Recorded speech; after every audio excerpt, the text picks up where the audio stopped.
Hello, everyone, and welcome to the joint project of the ILF and CIJA, a primer on the International Holocaust Remembrance Alliance working definition of anti-Semitism.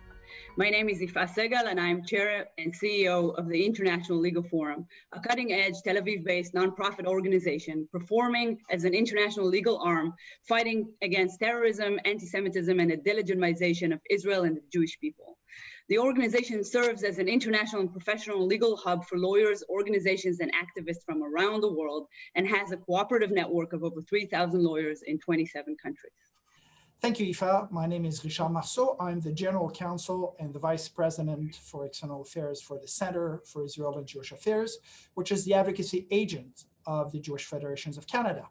We work on a variety of issues, and of course, anti-Semitism is a primary concern of ours, and we are very pleased to work with Yifa's team to bring to you this primer on this important issue, which is the use of the IHRA working definition of anti-Semitism.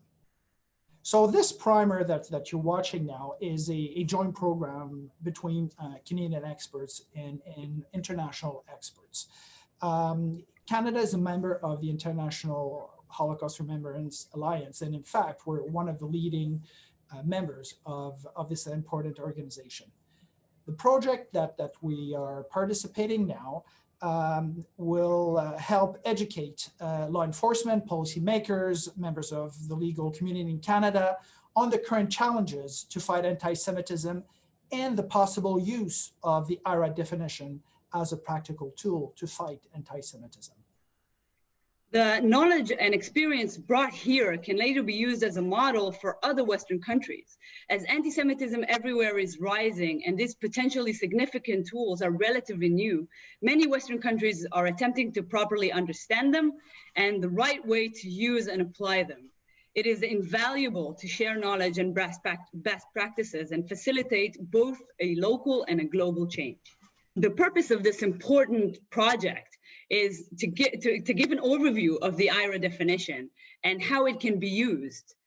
There's a lot of misinformation and misunderstanding about the IHRA definition, and we want to address some of the common criticism. We want to analyze and explain how to counter it and how to properly use it. So the video you're watching now is a brief introduction into the topic, and a more in-depth treatment can be found in our joint international booklet. A more extensive live webinar with Q&A will be announced very shortly, so stay tuned.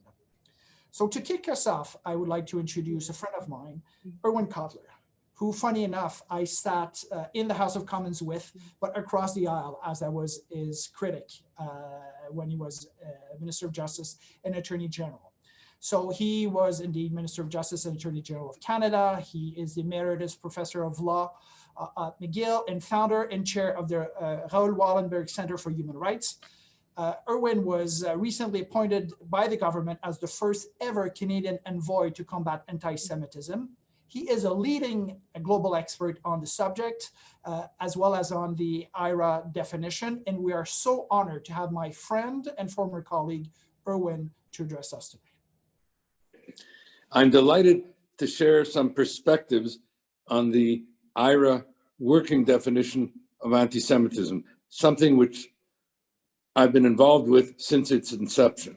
First, the IHRA definition is the most authoritative, comprehensive international working definition that we have of the oldest, most enduring, and most lethal of hatreds.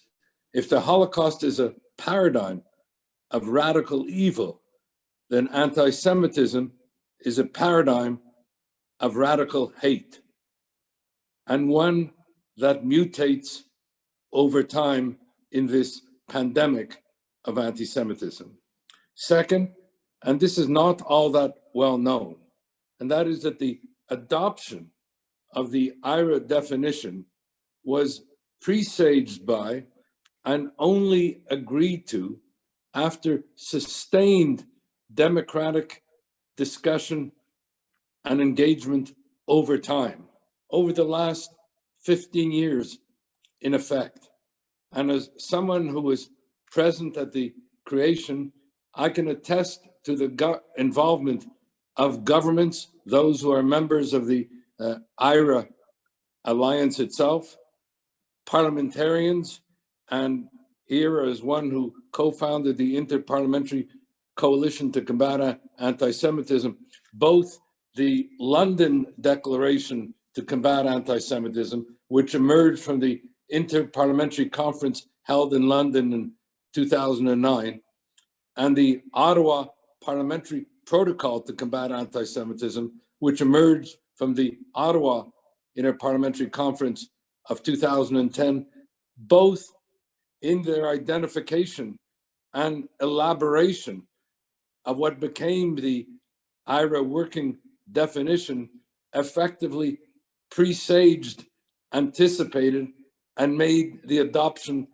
of that definition possible. Just as both governments and parliaments were assisted by scholars and experts, also those associated with delegations to the IHRA conference. In a word, this didn't come out of whole cloth, but was the result, as I said, of sustained democratic engagement over time. The third thing is that the definition is, and this too is not all that well known, that the definition is anchored in and was intended to be so in equality rights law and in anti-discrimination principle and policy. For example, looking at the two forms of anti-Semitism, traditional and new anti-Semitism.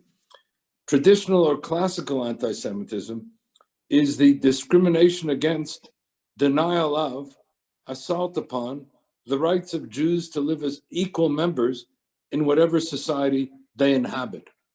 The new anti-Semitism is a discrimination against, denial of, assault upon the rights of Israel and the Jewish people to live as an equal member of the family of nations. What is common to both definitions, traditional and new, of anti-Semitism is discrimination. All that has happened is it has moved from discrimination against the Jews as individuals to discrimination against the Jews as a people. But its anchorage in and inspiration from equality rights and anti-discrimination principle and policy remains the same. The fourth is that definition is protective of freedom of speech. We hear critiques of the definition to the effect that it silences freedom of speech. On the contrary, it's the other way around. And indeed, a unanimous resolution adopted by the Canadian House of Commons in February 2015 demonstrated how the IHRA definition, or what was to become the IHRA definition a year later, was protective both of the speech of the critics of Israeli policy and practice and those who are the targets of anti-Semitism. If I may excerpt from that resolution, which was unanimously adopted, which said as follows, that criticizing Israel is not anti-Semitic, and saying so is wrong. But singling Israel out for selective opprobrium and indictment, denying Israel's right to exist, or worse, calling for Israel's destruction, is discriminatory, hateful, and anti-Semitic, and not saying so is dishonest. At the same time, it is protective of the targets of anti-Semitic hate speech. In other words, those who are bullied, intimidated, harassed, their speech, which is sought to be silenced by anti-Semitic hate, is protected by the IHRA definition in the same way that the IHRA definition protects the critics of Israeli policy. So it is in effect protective of speech, both of the critics and of the targets of anti-Semitic hate speech. Finally, and this is important to appreciate, that the IHRA definition is a singularly important educational resource, a policy resource, and a juridical resource. A resource for governments, for parliaments, those engaged both on the governmental side and on the parliamentary side in policy making and lawmaking, for universities, and I'm delighted to be able to share that flagship universities like Oxford and Cambridge have recently adopted the IHRA definition. It's important and useful for law enforcement agencies. It's important for the monitoring and data gathering and the right. In a word, the IHRA working definition on anti-Semitism is in effect a charter of values to protect against discriminatory conduct and hate speech on the one hand, and to be protective of the rights and values of those who are the targets of anti-Semitism on the other. It is a foundational charter of values, of rights, anchored in and inspired by both equality rights law and international human rights and humanitarian law principles. Thank you. Although we live in modern liberal societies where most citizens oppose any form of racism, anti-Semitism has been and continues to be on the rise all over the world. How can we explain such a gap? Well, among other reasons, of course, there is often a great difficulty in properly identifying anti-Semitism. Some anti-Semitic tropes are or have become easy for most to identify, like, for example, a swastika or any explicit stereotypes and accusations against Jews like a pig nose, dirty Jew, etc. However, more coded and modern anti-Semitism isn't easy to spot for those unfamiliar with expressions of anti-Semitism. For example, Holocaust denial can be understood as legitimate, even if an unpleasant opinion. However, besides being very hurtful to Jews, it also holds the potential of stigmatizing Jews as liars, conspirators, blackmailers, shameless, and the like. It should be clear to all that if you can't identify anti-Semitism, you won't be able to stop it. Which brings us back to the importance of having such a tool, a definition of anti-Semitism. This working definition is the first definition in history, and it aims to provide us with guidance of what is or isn't anti-Semitic, a tool that goes beyond our gut feeling or personal experience. The vast team of international experts that drafted the definition have created several examples of anti-Semitic expression, taking into account the way that anti-Semitism has mutated over the years, much like a virus, and adapted itself to the changing paradigms and worldviews. The classical form of anti-Semitism was directed at Jews as a religion. Jews were accused of killing Christ, desecrating the host, cooperating with the devil against Christianity and Islam, and etc. However, religion lost its prominence in the modern era, and anti-Semitism shifted toward hatred of Jews as a race. Racial anti-Semitism saw Jews as possessing certain inherent traits, such as greed, cunning, and dishonesty. In pseudoscientific ranking of humanity, Jews were assigned subhuman status at the very bottom of the racial totem pole. This type of anti-Semitism has reached an horrific peak with Nazi Germany's genocidal final solution, in which 6 million Jews were murdered. While these two forms of anti-Semitism still exist and cause a great deal of harm today, anti-Semitism had to also adapt itself to today's post-racial and post-national zeitgeist, thus creating what is often referred to as the new anti-Semitism, which focuses on Jews as a nation, as a people. This form of anti-Semitism is often the hardest to spot, and it manifests itself in various ways.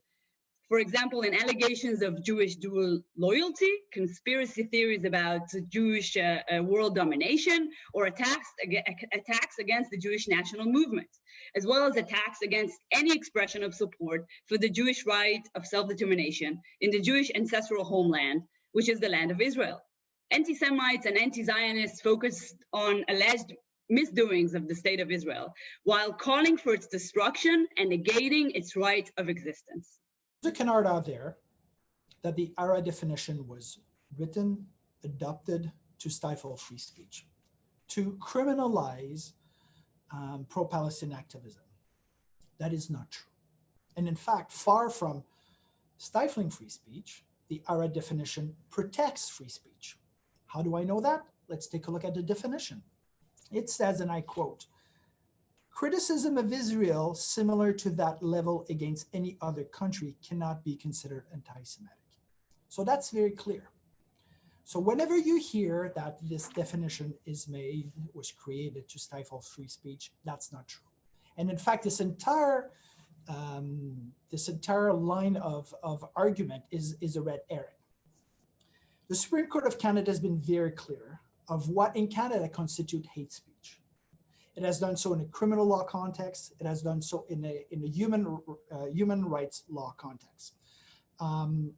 So the adoption by the Canadian government or by the Ontario government does not change that at all. Whether a speech is or is not protected by the Charter is determined by the tests set out in jurisprudence by the Supreme Court of Canada.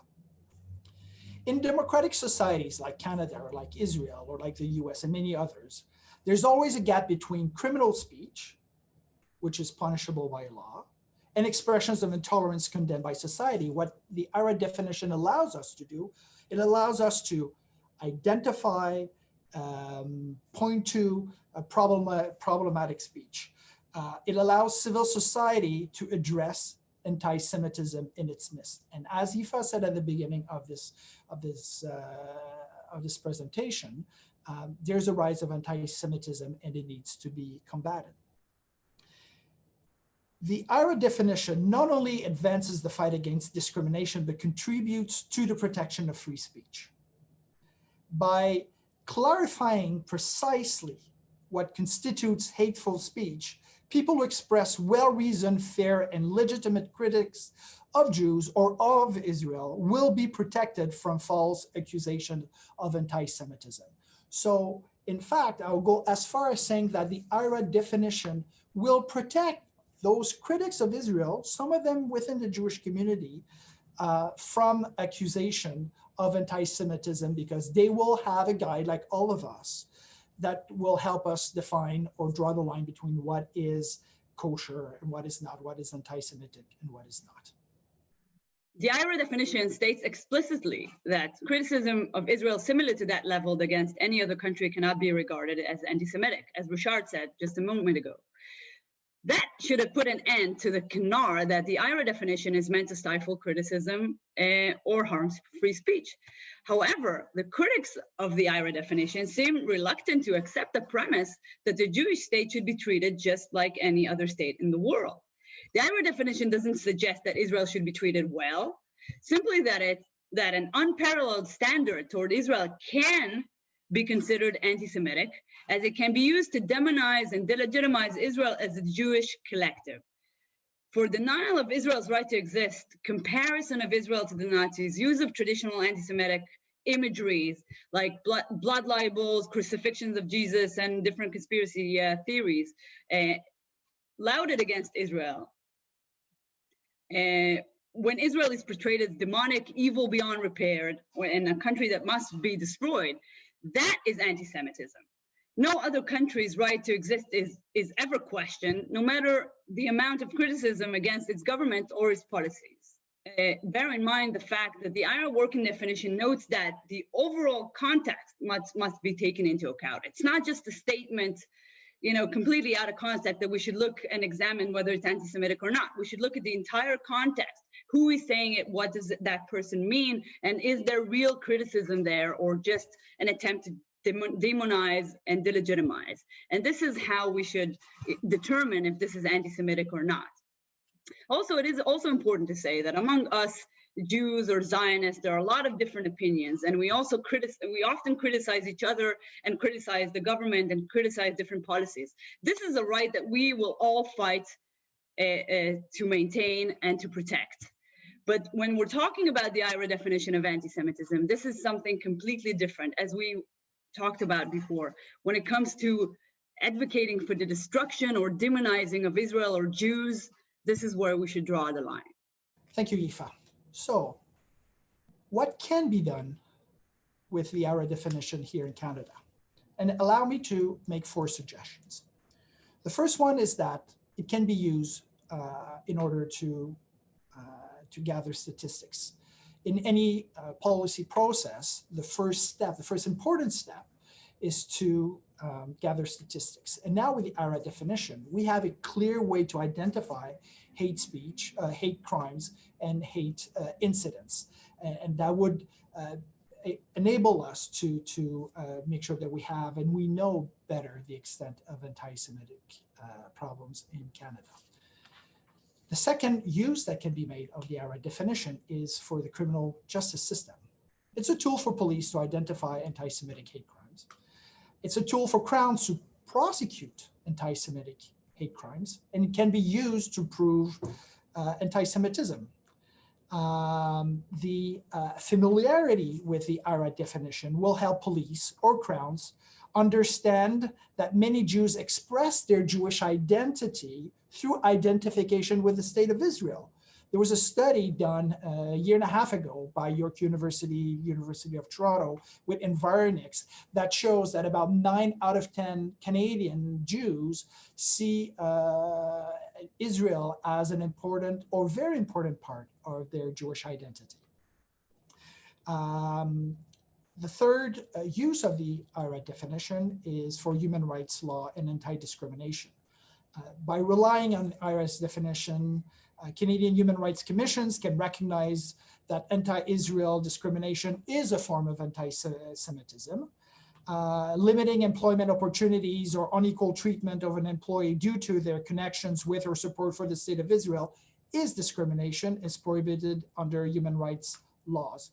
And of course, identification with the State of Israel is not one of the only markers of Jewish identity. But the reason I focus on this now is the fact that that is the point that's being highlighted by many people who oppose the IHRA definition. And the point that I'm making here, and it's important to note, is that identification or support for the State of Israel is an important part of Canadian Jews' identity. So I did, the first one was 8 crime statistics, 2 criminal law justice, 3 human rights law, and the fourth one is an important one, which is the online hate strategy. We all know now that what happens online often goes into real life. We saw this very recently south of the border, but it happens here also in Canada. We are working very hard now with a variety of groups to push the Canadian government to adopt an online hate strategy that would have teeth and that would end, in fact, online hate in Canada. And one of the ways, or one of the elements that this online hate strategy has to include is the IHRA definition of anti-Semitism.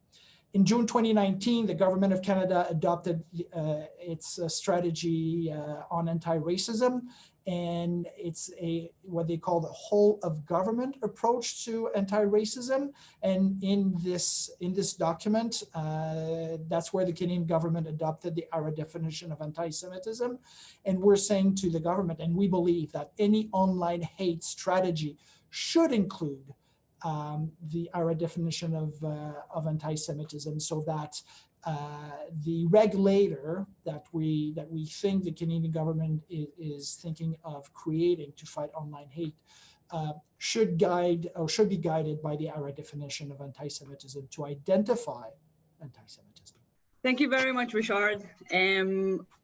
So just to remind everyone, this is a premiere, and we have a bigger, more extensive program. We want to go into the criticism against IHRA. We want to go into how this can be applied using Canadian law.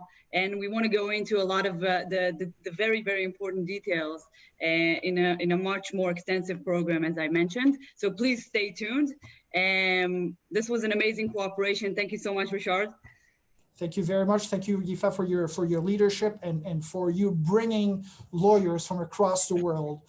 Because even though on this program we focus on anti-Semitism in Canada, it's a worldwide problem, and we're very grateful to be able to work with you on this.